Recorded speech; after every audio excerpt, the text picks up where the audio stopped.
ఈ క్రమంలోనే రాష్ట్ర వ్యాప్తంగా ఉన్న పలు జిల్లాలకి ఎల్లో అలర్ట్ జారీ చేసింది. అయితే 30 నుంచి 40 కిలోమీటర్ల వేగంతో ఈదురుగాలు కూడా వీస్తాయని చెప్పి వాతావరణ శాఖ అధికారులు హెచ్చరికలు జారీ చేయడంతో ముఖ్యంగా రైతులకి ఇదొక చాలా పెను ప్రమాదం అని చెప్పాలి. కరెక్ట్గా వేసవి కాలంలో యాసంగి పంట చేతికొచ్చే సమయం ఇది.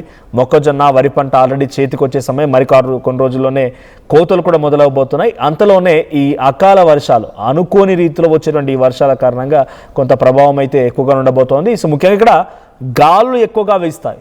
ఉరుములు మెరుపులతో కూడినటువంటి వర్షాల కారణంగా అంటే అంత ఎఫెక్ట్ ఉండకపోవచ్చు, కానీ గాలులు వేయడంతో వరి పంట నేల కొరిగే అవకాశం ఉంది. ఒకవేళ వడగండ్ల వాన కనుక పడితే డెఫినెట్గా ఈ ప్రమాదం మరింత రెట్టింపవచ్చు. అటు మొక్కజొన్న అయినా సరే నేల కొరిగిపోతాయి, పంట మొత్తం కూడా కర్రంతా నేల కొరిగిపోతుంటుంది. సో కొంత ఇబ్బందికర పరిస్థితే. సో తెలంగాణ అభివృద్ధి మరియు ప్రణాళిక సంఘం ఇచ్చినటువంటి స్టాటిస్టికల్ ప్రకారంగా 40 డిగ్రీల సెల్సియస్ ఆల్రెడీ ఎండలు దాటుతున్నాయంట.